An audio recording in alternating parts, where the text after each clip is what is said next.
Hello, hello. I have a quick disclaimer for you that used to listen to us in Português, so hold on.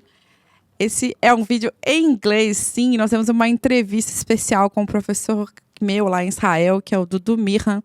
Ele hoje é responsável, é o CTO de um centro de pesquisas de Cybersecurity da Deutsche Telekom e da T-Mobile.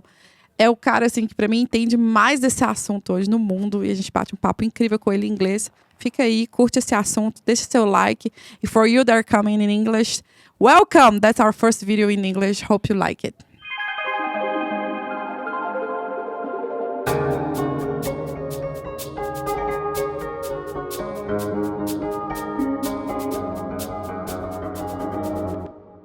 Good morning, good afternoon, good evening. I am Mariana Fonseca. I have in front of me here. My name is Pedro Hercules, and as you know, here at Hidra podcast, we talk with people that create and grow amidst uncertainty. Today, we're talking with Professor Dudu Mimran from Cybersecurity Specialist. I'm sorry. Woohoo! Dudu, it's such a pleasure and honor to have you here. Thank you. Thank you for having me. Just one correction. I'm professor has a special meaning in Israel. Ah, really? Okay, of course. Okay. For you, I know it's a teacher, but for us, it's like an academic status. So I'm not a professor. Oh, I'm really? sorry, okay. What is the difference? A teacher teaches in schools and professors like a title? Is that it? You know that actually the course that I gave you was the first and last and only time I taught. Oh, didn't know that.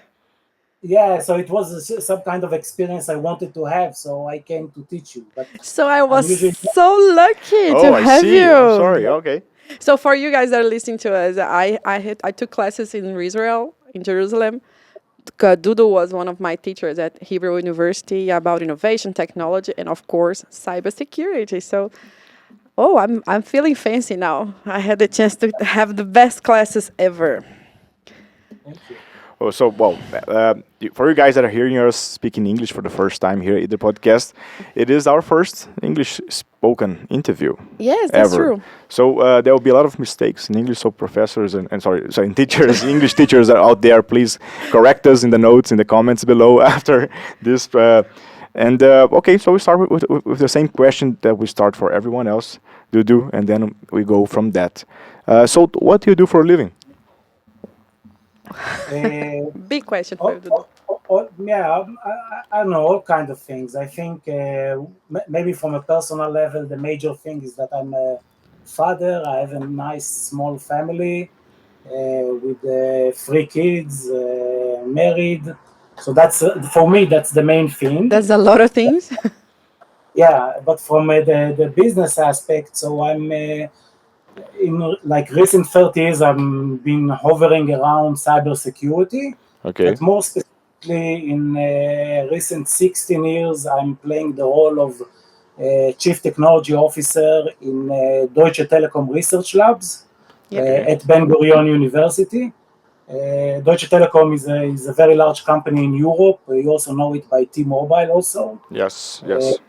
And they have a research lab at Ben-Gurion University. We focus on advanced research topics in the area of cybersecurity, machine learning, and the intersection of them. There is a lot of intersection between machine learning and cybersecurity. And besides that, occasionally I'm involved in some kind of a startup, be some kind of a co-founder or advisory board. So it's very difficult to articulate that because I always do different things. Sure. I see. But basically, that's what I do.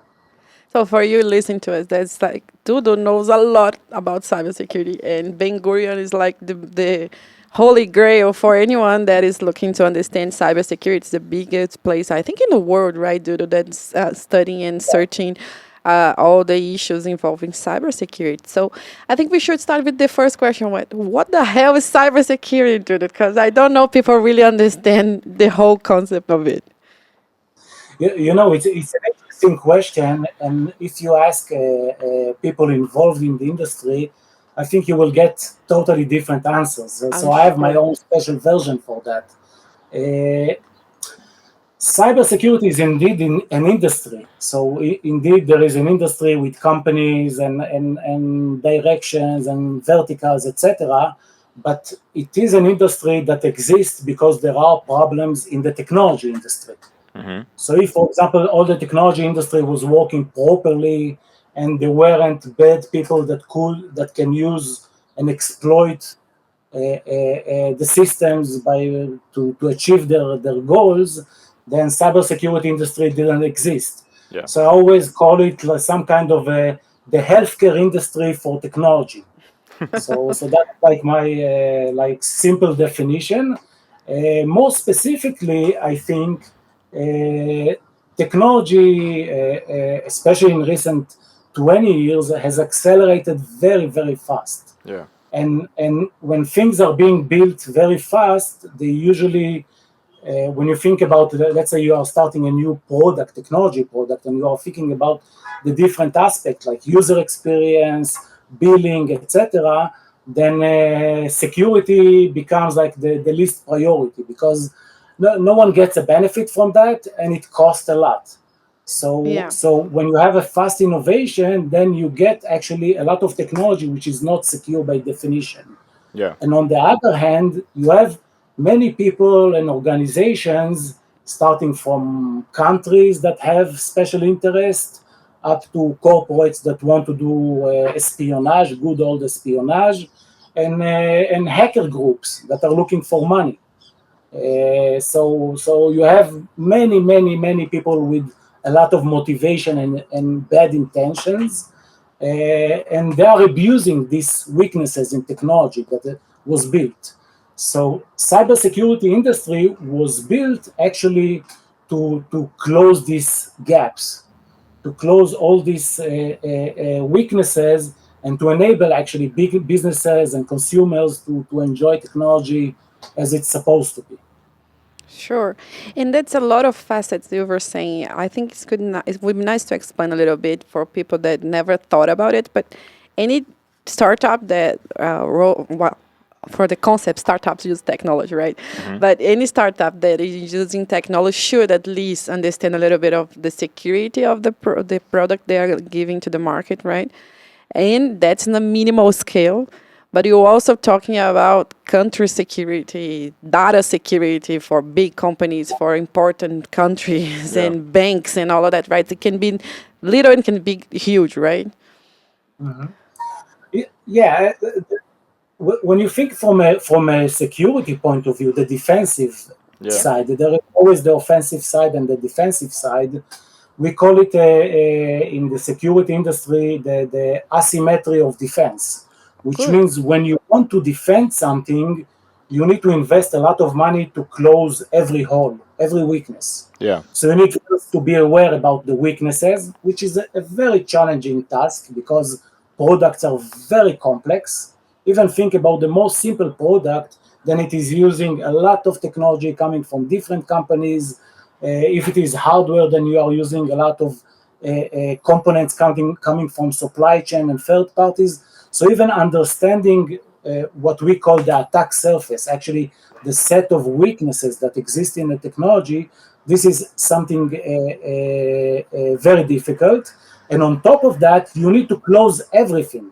Because from the attacker point of view, they just need one entry point in order to get into your systems. So it's an unfair game. Yeah. That's why security is something that is very difficult, even for companies that are very conscious about security, because it's a lot of investment and there is a lot of uncertainty about what is still open and where companies can get into your systems and organization. Sure. And that's defense, and offense is like when they are trying to find holes to get in, right? Or is that any? Okay. Cool. It's the offensive part. Funnily, it is quite simple, because when you think about technology, we are all using the same technology. So let's say I want to create an attack that will get into your computer by abusing some kind of a weakness in Microsoft Office. So the easy part is that I can buy Microsoft Office as an attacker for $100 and then research it freely on my own time and find weaknesses. And when I build an attack, I know it will work for sure on your side because you are going to have the same Microsoft Office. Sure. It's the same technology. So this is a huge advantage for them. And when you think about attackers, there are like many people always looking at regular technology products and doing what is called reverse engineering, trying to understand how they are built and where there are weaknesses, and add on top of that, because this is like the attackers industry is a very large industry. It is a very successful industry in that sense. Let me close the window. Sure, No, sure. no problem at all. No, I think it's really interesting to Yeah, see yeah. how he approached tech, right? Defense and offensive. That's awesome. Oh, go ahead. No, actually, I think you were going to complete your answer. Sorry. Yeah. So I think from when you think about the attacker side, they are making billions. So they have also a lot of money both for paying talent to do things, but also to do the research and to find the vulnerabilities in the technology. Sure.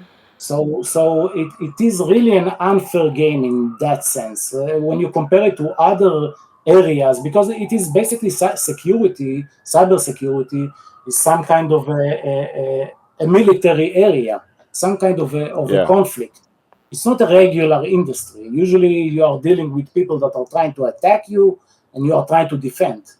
So it is an unfair situation, and I think this is the reason why cybersecurity has become a really hot topic. There are many startups. It is in the highlights, and we are having this conversation. You are interested in cybersecurity.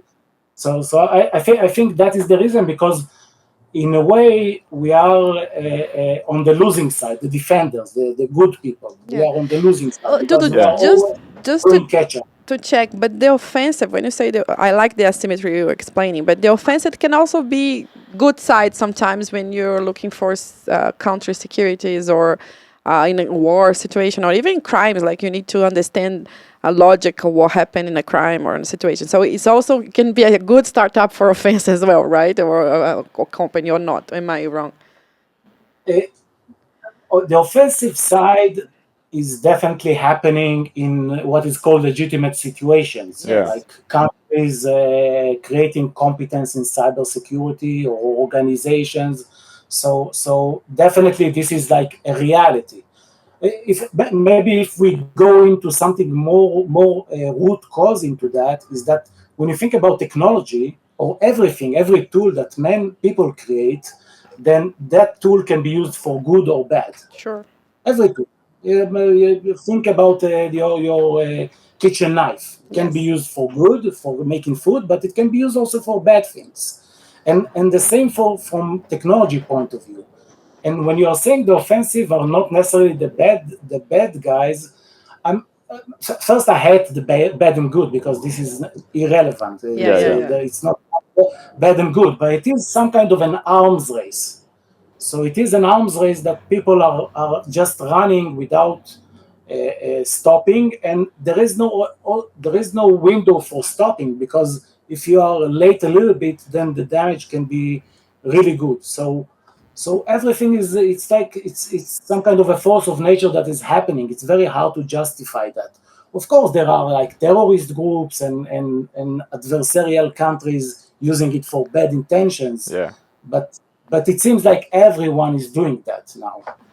Sure. Yeah, actually, I was reminding me from there's a podcast I like to listen to from an American investor, and he once made an interesting comparison between the Wild West and cybersecurity. He said, like, well, if you wanted to go to see where the innovation is happening in the 19th century or early 20th century, you'd go to the Wild West in the U.S., right? So you have the bandits trying to rob the trains, and you had people trying to innovate. Even oil was discovered there in some way, and trying to innovate in terms of fuel. And he said, so right now, in a way, if you look at for him, it was both blockchain itself and cybersecurity as a whole. There is where a lot of criminals are going to go to find ways to make easy money, but that's also where a lot of the great innovation is happening right now, right? Because you have so many problems to solve and so many things to do at the same time, right? And I was thinking, like, regarding that, where is most innovation coming from? I was wondering, like, from or where are most of the issues right now? Is it from small groups of people trying to, like, pretty much steal money or ransomware and so on, or is it from as you said, adversarial countries trying to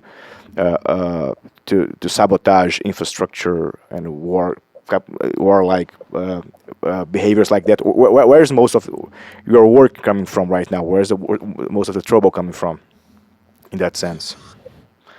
First, I think it depends on geography. All right. Different countries have different profiles, but I would split it. Just before I go into that, maybe Sure. I'll say another thing about cybersecurity. Is that cybersecurity, unlike regular warfare, where you see tanks and soldiers and videos and TVs, headlines, etc., cybersecurity is a stealth warfare. So at any point in time, many things are happening, and you just don't know about it. Yeah. So it is some kind of a characteristic that actually makes it very difficult to put the finger into real facts, like what are the things that are happening. But in terms of, like, the major forces, then you have, like, maybe three major forces. One of them is corporate espionage.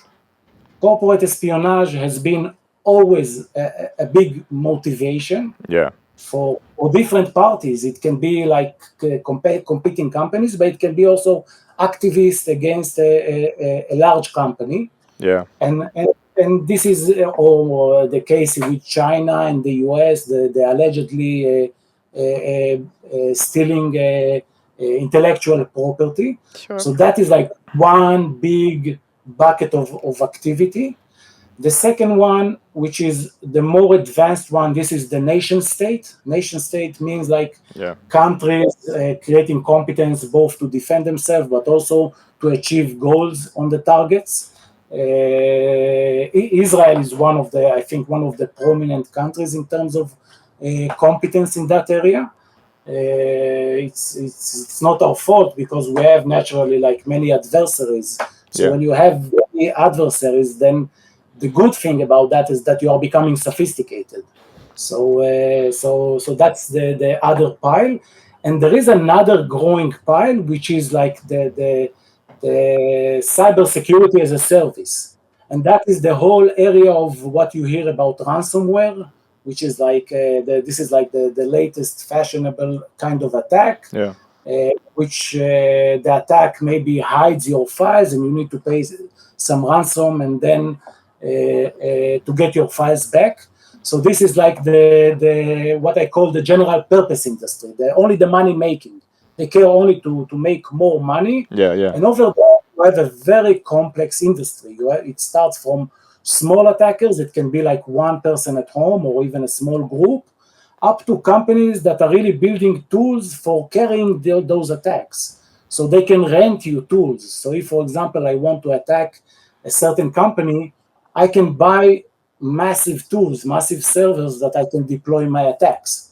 So this is another growing thing, and this is, again, it is tens of billions of industry every year. Oh God! And can you give us? I think for people that are listening to us, it feels like a huge and complex problem, and it is. But what kind of startups you see coming out of Ben-Gurion, for example? Like, what are the things they're thinking about? What kind of small steps they're taking to offer service to protect companies and countries, whatever? Can you explain? Give us a little example so people can understand a little bit more. Of course. I think in recent maybe 3 years, when looking at it worldwide, not Ben-Gurion specifically, but worldwide, I think the major technological trend is actually moving to the cloud, especially also with the pandemic. Like, all the companies are moving to work from home and then using cloud services, moving their servers, their applications into the cloud, modernizing them. This is like the major shift that is taking place in organizations. Sure. And this shift actually creates many new weaknesses. When you think about enterprise defense, let's say you are a chief security officer in the organization. This is like the top guy that is responsible on security, and that person need to defend the organization.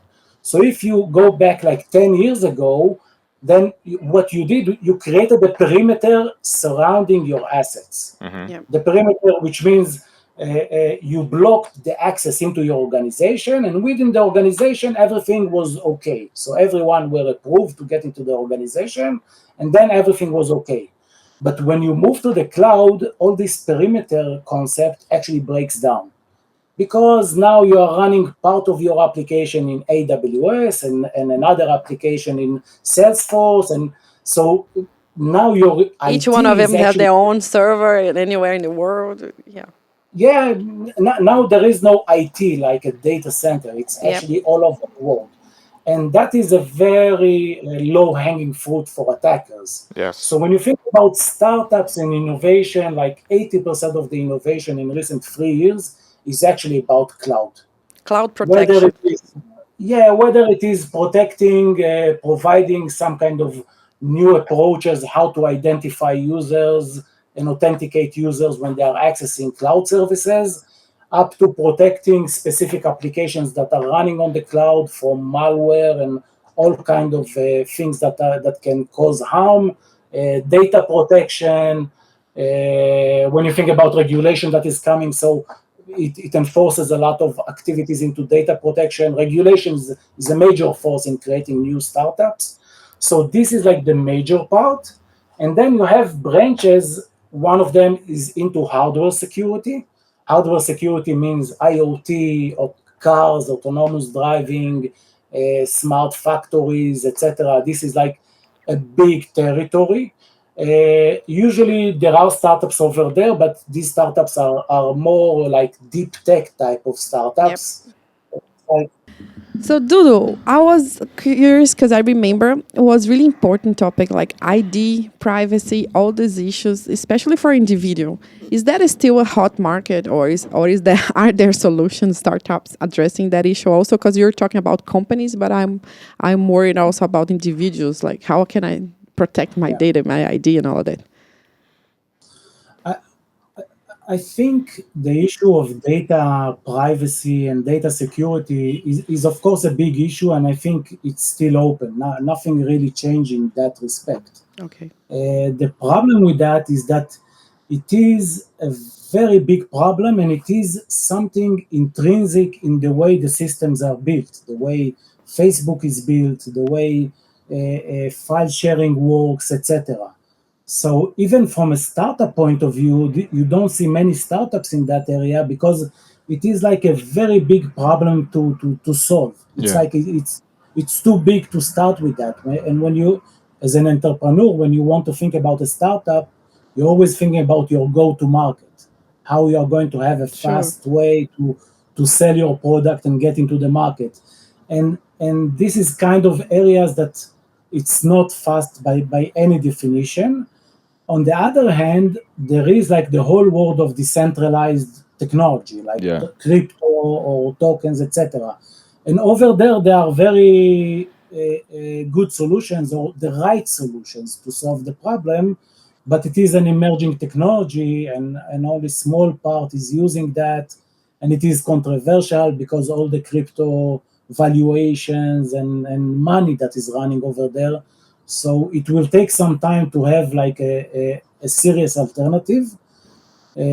So I don't see that solved. What you do see is some kind of regulation from Europe and US, but again, it is like trying to deal with a very delicate topic with some very rough tools. Sure. So it's very difficult. When you think about the core of the problem, then these organizations like Facebook, etc., they are driven by advertising, and they need the data to create To sell. good and Yeah. relevant advertising. So it's against their core business model. So even if they do this and that, still it is open. and another maybe more philosophical point of view is that what is happening is that we are now being exposed to everyone else on the planet. And that's sometimes problematic because Yes. you don't want to hear everyone else. It's like everyone became got the powers of a publisher, so everyone can distort the truth, say whatever they want, etc. So in the past, it was like gated information, only getting it from publishers, but we hated that because they were censoring what we didn't want, everything that we Sure. wanted to hear. But on the other hand, now we are hearing too much. So it's I think it is more a society type of problem and less As tech. a technological problem in that Interesting. sense. But Yeah. the situation is bad, even worse from consumer point of view, and I don't see an immediate solution for that. And it's interesting to see. I think it was like 1 or 2 weeks ago that John Oliver's HBO program, Last Week Tonight. I'm not sure if you guys know it.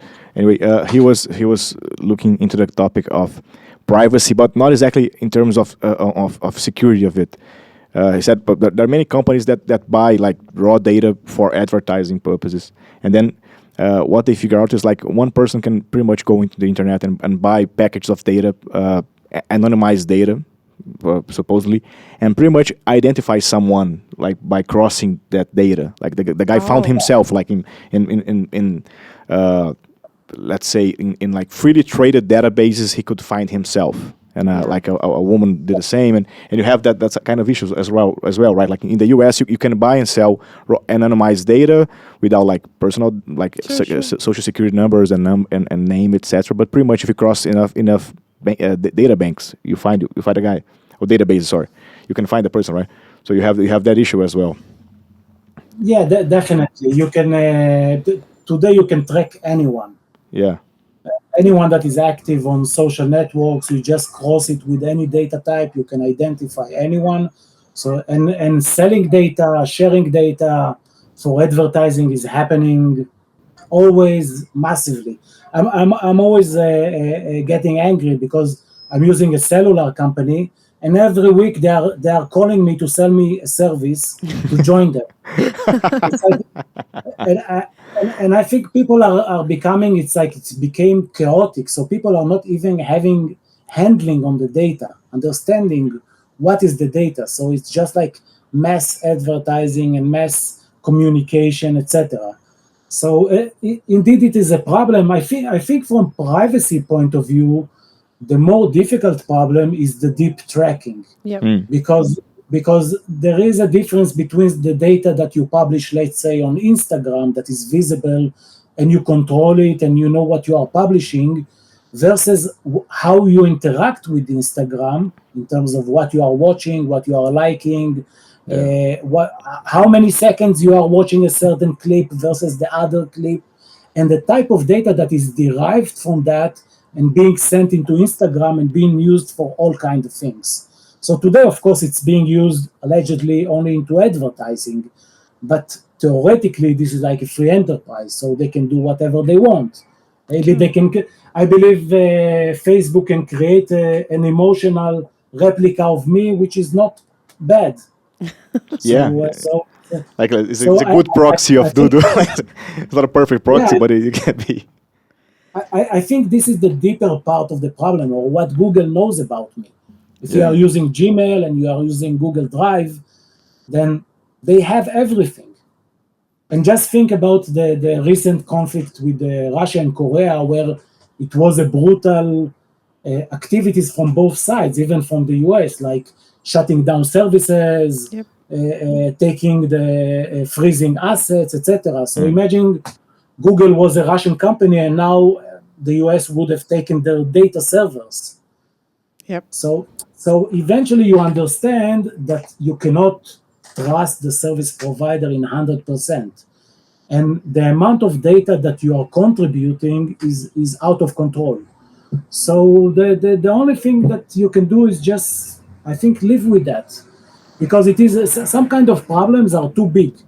Yep. Yeah. So in order to maintain your sanity, you better not try to Yeah, I was thinking like we just had like the second term of the French elections, for instance, like 1 week ago, Yeah, right? Macron Macron and Le win, Pen, yeah. and then I imagine like you could pretty much like really understand both candidates with those kinds of data, right? I mean, if someone wanted to like do a Macron profile, like besides what he thinks, besides what he tells he thinks, his writings and so on, by getting like very important people's data, you could analyze them like in a very, very deep way. Like if you are a foreign government that's interested in that election, and of course we know that many governments are interested in French Or elections, even for their instance, right? voters there. You can definitely Yeah. No, yeah, but imagine like Manipulate that. really understanding like the mind of Sure, I don't know, Mr. Joe the Biden. habits of someone. Like Joe Yeah. Biden thinks like that. So maybe in this kind of situations, he would react in this way or that Yeah. way. Like before even he knows, like because you could do this kind of studies with the data, right? It's really creepy to think, but I think you do. And think about that is that most of the audience is actually not very sophisticated. Yeah. When it's like the elderly or people, most of the people are not really sophisticated. They think about Instagram as some kind of a nice album, friendly album. They don't understand that Yeah. in that sense. So if they are getting a post that is controversial and saying bad things about someone, they don't have even the capability to filter that. Yeah. So the damage can be really strong. But again, it is some kind of a new form of propaganda. And when you look at history, there was always propaganda. Yeah, Yep. of course. The propaganda wasn't centralized at the government. Now it moved into the corporations or the strong people in that sense. But again, it is from a technical point of view, thinking about a startup, it is something that is impossible to solve because it's like solving the eating habits of people. Like, That's people a that good love problem. I would steak. love people to solve, dude. No, but it's difficult. People do what they do and Yes. what they want to do, and it's very difficult and to reprogram them. So it's the same thing. These large organizations, they are built on this data, making money out of this Yeah. data. So that's why I mentioned crypto, because it's coming from a different angle, without like a centralized entity. So the interests are different. But again, over there, it is something really new. If it will happen, maybe it will happen in 20 years, Yeah. like having a serious competition. So it is an open issue. Yeah, I was trying to do the analogy for entrepreneurs like B2C, B2B, and B2G, right? So in the B2C market, I think, I don't know, correct me if I'm wrong, that has options such as ID authentication, contract signing, a little kind of law text mixed with cybersecurity and stuff like that.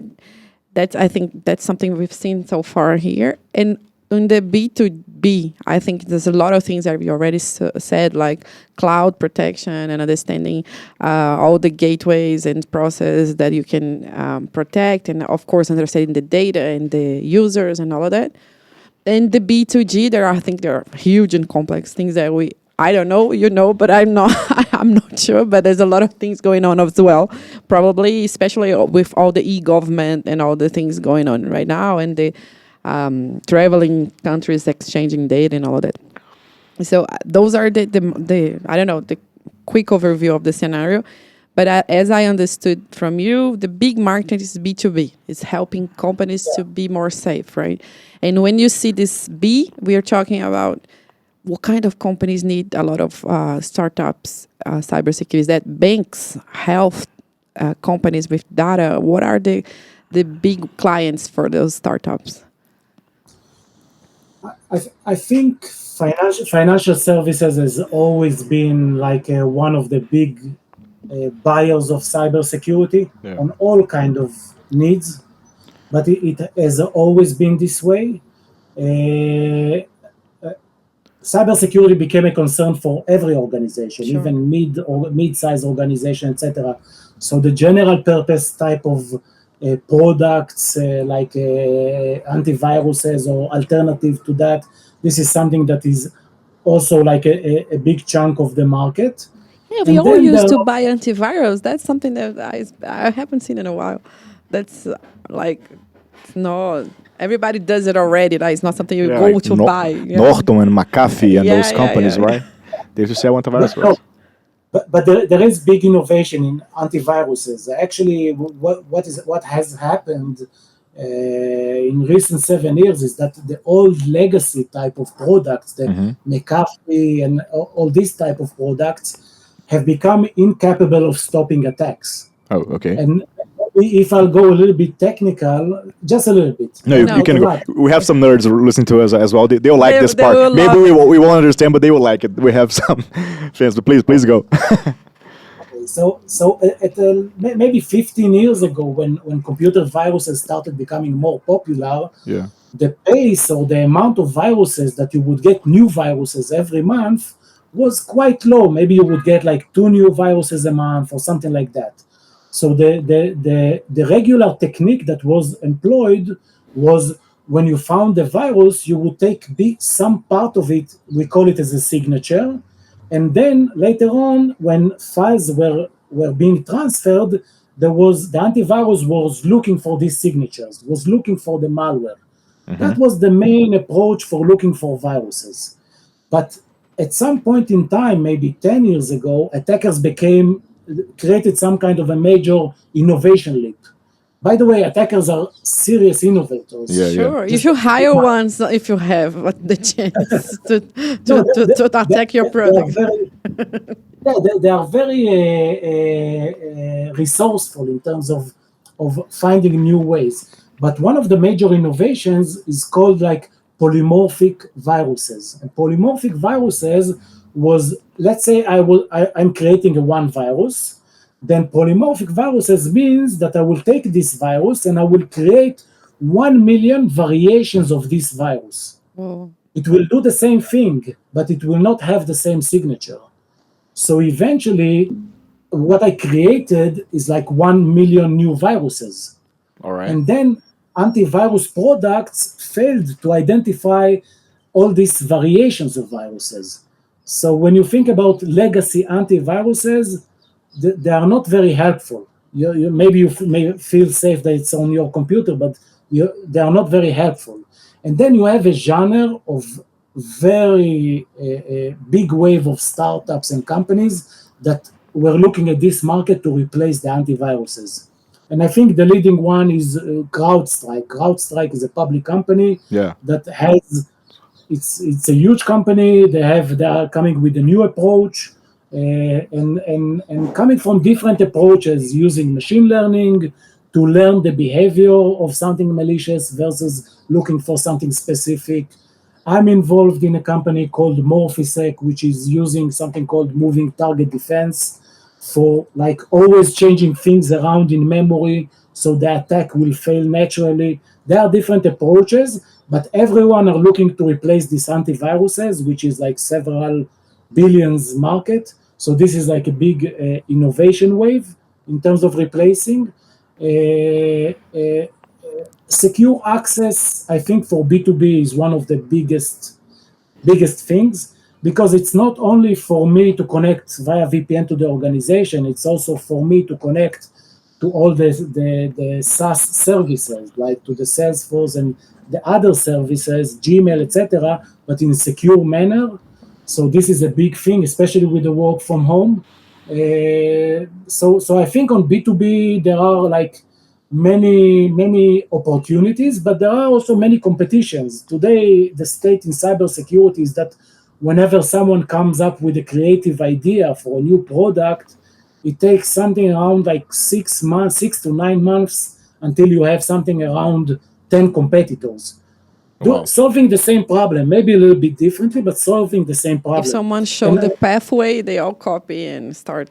Yeah, they all copy that, and because if there is a need, then it makes sense actually to do that. And then the competition becomes on the side of execution, how fast you can go into the market, how smart you are, how collaborative you are with partners, etc., and less about the value of the defense itself, whether you are providing a better defense or inferior defense. One thing, just a last note, is that one thing in Israel that is interesting is that Israel is a superpower for cybersecurity. Yeah. Because we have many like intelligence unit where people are getting real rough experience that you cannot get anywhere, and many are entrepreneurial spirit and many are very creative. So for every cybersecurity idea, immediately we see like the other competitors creating new companies. So the competition is very fierce in that respect. I was curious about this antivirus history you just told us, because like it feels like I might be pretty wrong about this, but it feels like the clients became like Microsoft and Apple and Google, right? I mean the companies that provide these solutions are selling directly to the operating systems providers. Is that correct? Like in a sense, because for B2C, it seems, at least my personal experience, I have Android for like the past 10 years, I think, maybe less, and I have been using Mac's operating systems for laptops for the past probably 12 years. And I haven't bought an antivirus in this whole time, right? Because Apple and Google provide their own solutions. That makes sense? Yeah, it makes perfect sense. Actually, the competition is coming from two angles. Okay. One angle, as I said earlier, this is like independent companies looking to replace the McAfee. Okay. And the other angle is actually the operating systems. Because eventually, when you think about security of files and programs, this is the responsibility of the operating system. So Microsoft has a product called Defender, and Apple bringing their own capabilities, etc. Android, of course, coming with their own capabilities. So it is competition coming from different directions. Okay. But I do want to note that from an industry point of view of startups or innovation, I don't think anyone is addressing the B2C market. Anyone serious. Because the B2C market, from execution point of view, eventually as a startup, you are raising X amount of money, and you need to have a serious leap in your revenues, market penetration with that money. You don't have infinite money. And going into consumers is something that is very expensive. Very expensive. Sure. So usually what you see is that everyone are building things for the businesses, and the leftovers are being sent to the consumers. Sure. So what you are experiencing, the McAfee, is some bundling of maybe the someone that has built the computer, or the antivirus that is coming with the operating system. But this is like more of a B2B move and less about really selling you an antivirus. I don't think many people buy independently antiviruses. I see. So like my bank in Brazil has its own app, which I use to access my bank account and do transfer and things, and they try to like buy all the best security they can for that single app on my phone, right? So, but for the phone as a whole, they're not looking at that. Of course, the bank won't. Like be preoccupied with the rest of my security on the phone. So their app is like highly specialized and highly secure, I suppose, and the rest of the apps I might be more susceptible to attacks through that, right? Yeah, it only come to my mind things like the browsers that are kind of pretend to be more safer, or kind of a few apps you can use in your phone to check and track your data and protect, or actually try to change your habit of using your data or offering your data. But this is a little like you pinpoint what kind of things are happening, but the major thing is for B2B, and they are the ones concerned about all of that, right? Is that right? Yeah. Yes, but there are, in this B2B, there are like new technological frontiers that are enjoying also new tools. So for example, think about smart manufacturing. Sure. There is a big wave of moving into autonomous manufacturing, robotic manufacturing, Amazon warehouses, etc. So over there you have a lot Tesla. of new Have you seen the Tesla factory they showed a few weeks ago? Gigafactory. It's amazing. But it's all robots and software. You need to protect it. Yes, and over there also the operations are very sensitive. Yeah. So there is an industry of cybersecurity, or there are many cybersecurity opportunities also in this area, or 5G. Think about 5G. Yeah, satellites also, I thought. Yeah. Just a little bit about 5G. When people Sure. think about 5G, they always think about the speed that you are going to get. But Yeah. one of the big changes in 5G is actually an architectural change where you are going to have small data centers that are going to be located in the city in order to provide you a smoother experience. It's called low latency, which means when you think about autonomous driving, when an autonomous car is going to drive, instead of the car doing all the computing inside the car of the vision and trying to understand things, part of that will be done on the network itself, on the 5G. This is the vision of 5G. Or think about Video games, VR. right? VR, yeah, Even- video games and VR, yeah. Yeah, even VR. It makes sense to have the application inside a server that is going to be located in your neighborhood in order to get higher performance versus using a service that is going to be located in the cloud. And this is like a big transformational change for the next 7-10 years. And over there, you can build, 50 startups. Yeah, and I was thinking, like, for people listening to us, correct me if I'm wrong, Dudu. Usually, you would have like a few data centers that you can protect, like few of them. And now the idea with 5G is have a lot of them, much more geolocated all over the world. So it's a lot of entry new points for offensive hacking and all of that, right?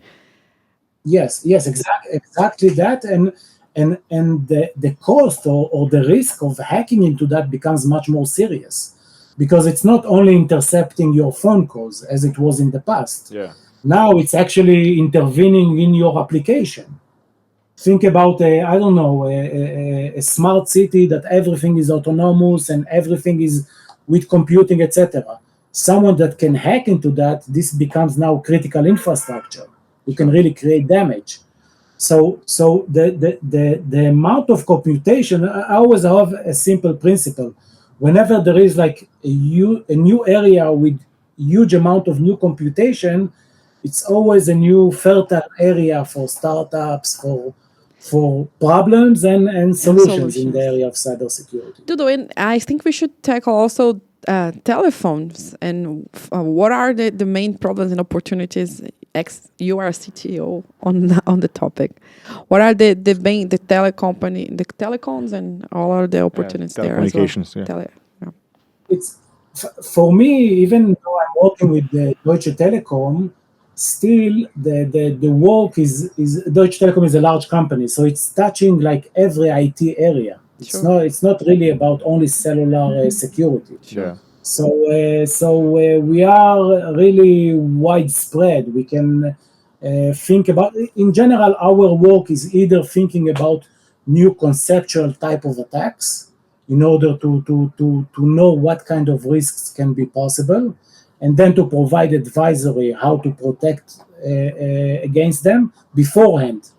The idea is when you are designing the system to build these protections. Okay. So that's one area we are dealing with, and the other area is detection mechanisms, like for existing type of attacks. So we are touching the areas of cloud security, a lot of cloud security, 5G, as I told you, this is something that is prominent. But we had a lot of work at the beginning on handset security, on mobile devices security, on Android security, iOS a little bit less because it's closed source. It's more close, yeah. Less interesting in that respect, but Android is an open source. And to be honest, when you think about handsets, these are like our super personal computers. Yeah. I don't know how much you are using laptops, but for me, the ratio is dropped 90% using laptop versus the phone itself for all kind of things. And the phones are really compromised. You are installing things, using things, clicking things. Yeah. And it varies from the most stupid things, like the most stupid games that you can have on your phone, up to your bank details and money and personal details and pictures, etc. So this is like a very challenging area in terms of security.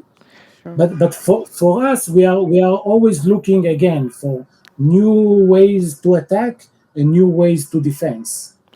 But it is a privilege of a research institute that we don't need to build commercial products, so Sure. we can be crazy about the ideas. Yeah, I was wondering, like, well, we have a hot topic here in Brazil, like the last few months that I would like to listen to your view on it, which is like, well, beforehand, like I was watching The Wire on HBO, like that series from the early 2000s, sorry, and then the whole operation is set around vulnerabilities in the telecommunication systems, because like they can legally wiretap some public phones, and they catch the bad guys and so on. That's the story there, and that happens a lot, like everywhere in the world, right? You have regulatory systems and legal systems that allow for the police to use telecommunication services to wiretap, to track, to keep up with potential crime doers and so on. And I was wondering, like how do you see this cooperation right now between governments and telecommunications companies? Because like in Brazil, we had a big issue, as I was saying, like in the last few weeks. Telegram, the instant messaging platform, was banned for a few days. I'm not sure how long it took for them to get back because of supposedly lack of cooperation between them and the judicial system here in Brazil. There was a big worry about fake news and so on. Because the email didn't got sent or something. Anyway, like the Supreme Court in Brazil ruled that the Telegram was illegal for a few days because of that. And I was wondering, like in Israel, in Europe, like T-Mobile and big governments all around the world, how are they cooperating for this to work? Because it's messy, right? Because one thing is wiretapping, like phone calls, which is hard in a way, but it makes sense. Another thing is wiretapping, like data, right? Because someone's phone and getting every data from that phone and sending to the government, and for them to investigate something that they might be doing. How is this cooperation working right now? I'm not sure how much of that goes through, of course, your everyday work, but anyway. I heard the question. I would address it like in two areas. Okay. One is the technical aspect, the fact that wiretapping, whether that is on data or voice, is even possible. The fact that it is possible technically, and you are right, it is technically possible to wiretap everything. Right. Everything. Even your WhatsApp, your everything is possible. So and I think it is mostly possible because all the architecture of these systems are based on centralized architectures, which means the data goes through some third party, some center. And once the data goes through some center, then you have the opportunity to wiretap it. So this is like one angle of the answer. And of course, there are decentralized approaches. I think in the future, decentralized approaches will become much more popular, and even the opportunity to do that will be difficult in that respect. The second part of the answer is the concept of government getting extra force for doing things that are breaking or infringing on privacy in general. Yeah. And I think this is something like general. Even think about COVID with the masks mandate, or anything else that actually they mandated for the sake of public health. And then comes the philosophy of what are the boundaries of government. Contact tracing, like that idea, if you think about it. Yeah, contact tracing, etc. And to be honest, centralized governments are using whatever in their power to maintain order. Let's keep it in that interest. Yeah. There are governments with other interests, but even for maintaining order, this is like the democratic flavor. And for that, there are many cases where you cannot argue with that, whether that's terrorist scenarios, so it makes sense from a judgmental point of view. Yeah. But on a personal case, it doesn't make sense, or a corporate case, it doesn't make sense. So I think in my eyes, in my naive approach, I'm always looking at the first part of my answer, which is the technological feasibility of being able to wiretap that. I think if that was not possible, then all the social aspect of the question was different. But then the question is how governments would deal. Let's say everyone will working now communicating on decentralized platforms. It's something that doesn't sit well with the centralized government. Yeah. Yeah. So I think it requires a social change in order for the technological part, or maybe it will be the other way around. Maybe the technological decentralization will push actually the social change. But I cannot judge different governments for doing the specific things. Yeah, sure. First, Yeah. there are the details of the case which you are not aware to them. No one is aware to them except for them. And I believe as in anything that governments and people work with, there are many things that are okay based on my value system, but many things that are wrong based on my value system. Yeah. So, Dudu, I think that's life. Yeah, sure. On that note, like a more philosophic note, first I have a joke. I remember when Telegram was, I think I was in Israel when Telegram started, and everybody was like, "Oh, cool! Now it's cryptographic, whatever, so it's more protected." So like took like a year, and now it's the same. Like everybody can wiretap anyway. So like that's funny. Like in the beginning, it was really protective because it was cryptographic, whatever. And yeah, that goes fast. The technology goes fast, right? Yeah. And keep in mind, regarding my comment about the central part where the data moves through a central part, also keep in mind that your handset can be compromised. So even if everything is encrypted, let's say you are using a decentralized system, but I put a malware on your phone, then on your phone the communication is open because you need to read them. You are communicating with that. You have to. At some point, the cryptography goes out, right? Yes, exactly. Yeah. My personal always approach to that is that I'm always assuming that my data is going to be leaked and everyone are wiretapping. Yeah, I think that's a great assumption. I was going to ask you about that. Like, pretty much, if you look into that for long enough, you think of someone can find a way into this. I have questions of it. Dudu got me a few hours less sleeping when I was in Israel thinking about what was possible, and now I totally agree with him. But I still have like my camera cover at least like on everything in my house. I don't want images. You can have voices and text. My images is too much for me, Dudu. But let me just for one point, because we tapped that really quickly, and I think that's a subject really important today. It's that the fake news and the bots and all this crazy world of fake information, fake bots producing information pretending to be people.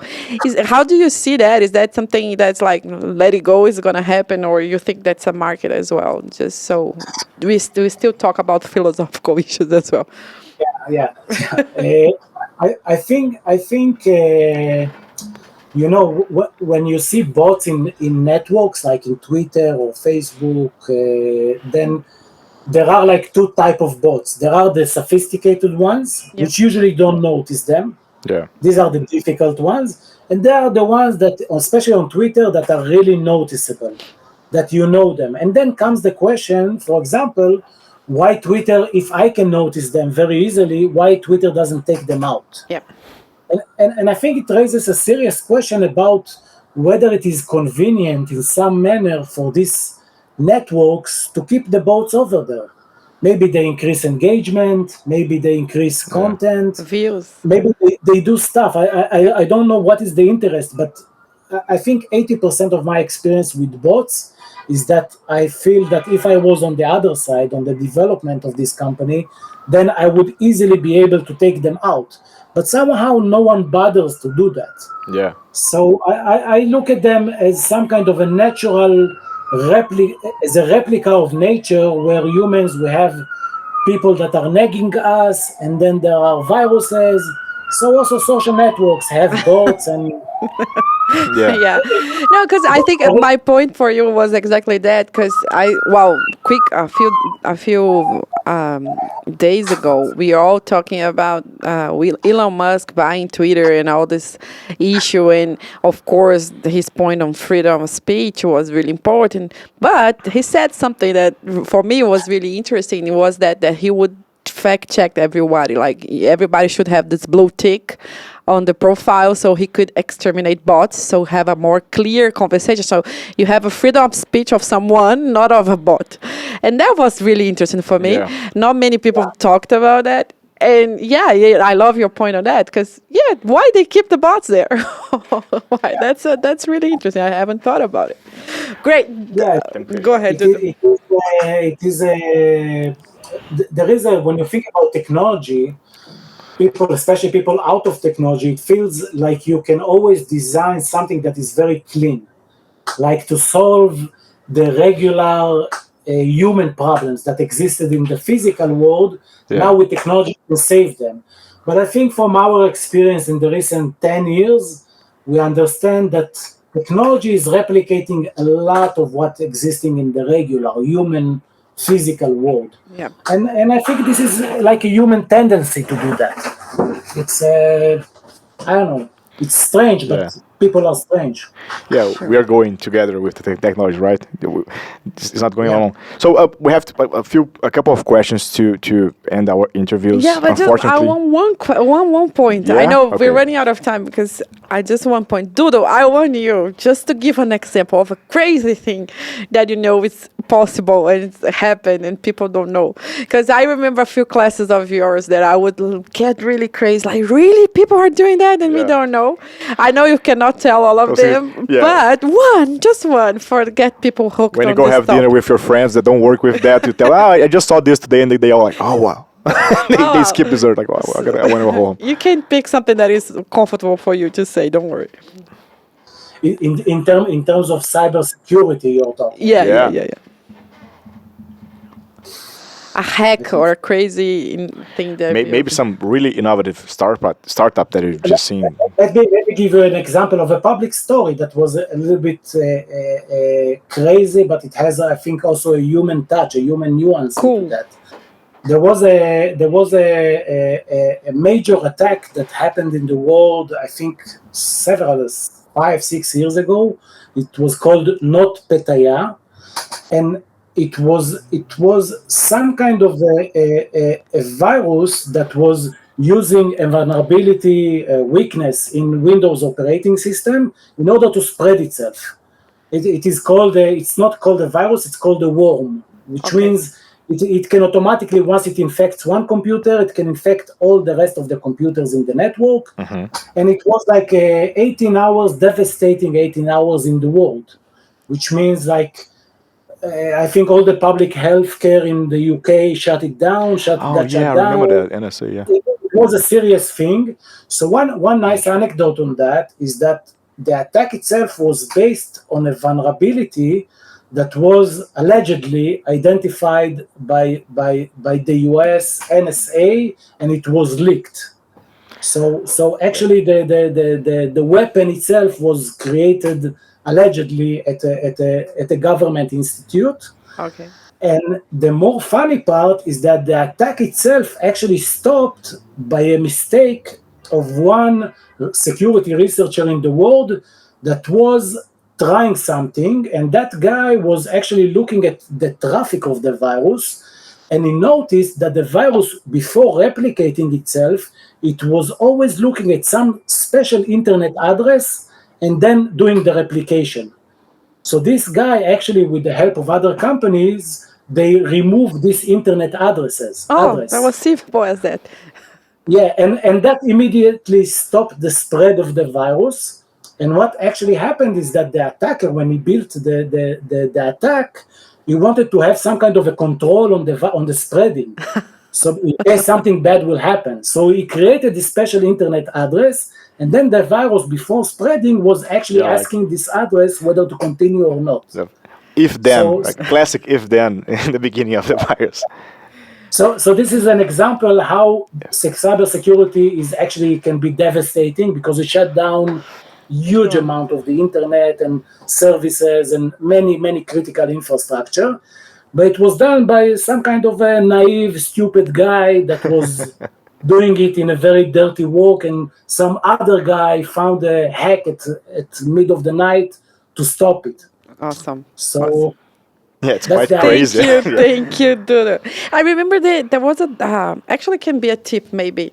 The documentary took us to see on cinema once. I think it's Substack or something. I don't remember the name. There was about hacking air conditioners on Ukraine and erasing Ukraine.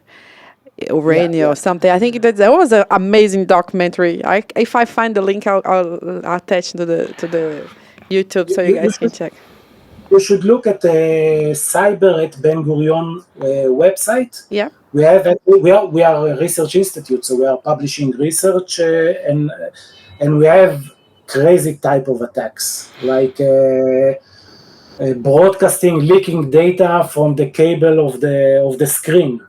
Oh. For example, where there is a notion of air gap, which means computers that don't have a connection into the external world. Yeah. Like many organizations are based on this concept. Yeah, voting systems as well, right? Electronic voting systems use that. Yeah, it's called air gap because there is a gap of air between the computer, the network, and the rest of the world. Yeah. But then we had several a line of research of how to break this air gap. And one of them, for example, is that a virus was, we created that proof of concept that it was manipulating the video card in a way that actually it made the cable that connects the video card into the screen itself become an FM broadcasting antenna. Oh. Wow, okay. So it could leak data if you were standing like 20 meters from that, it could leak data into that.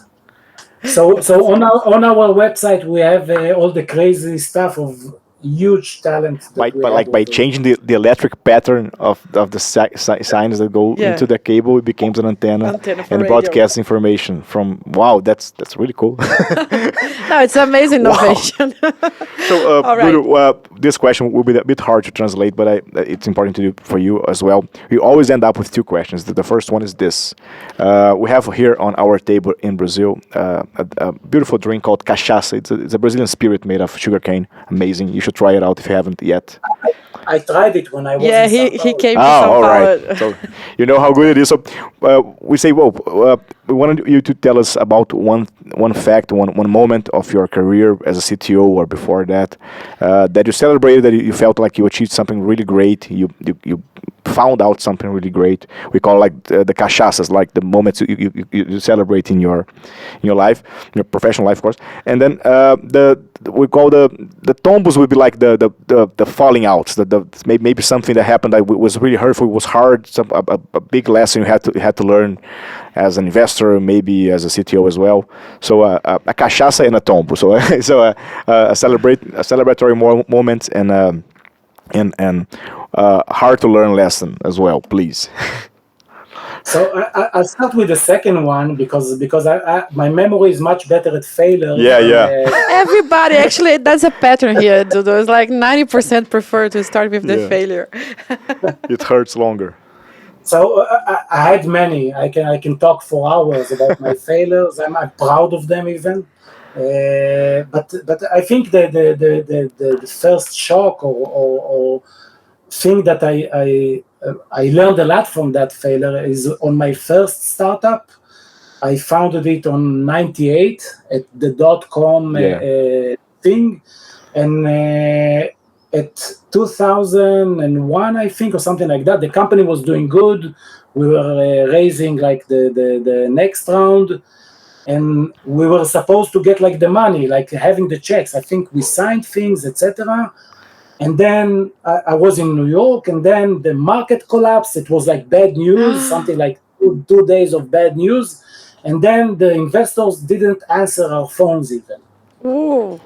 So, and we had to shut down the company and to lay off people and everything that comes for that. So it was a humbling moment about how small you are in a startup with your ideas, etc. But eventually there is reality, and there are the markets, and there are like many things like that. Yeah.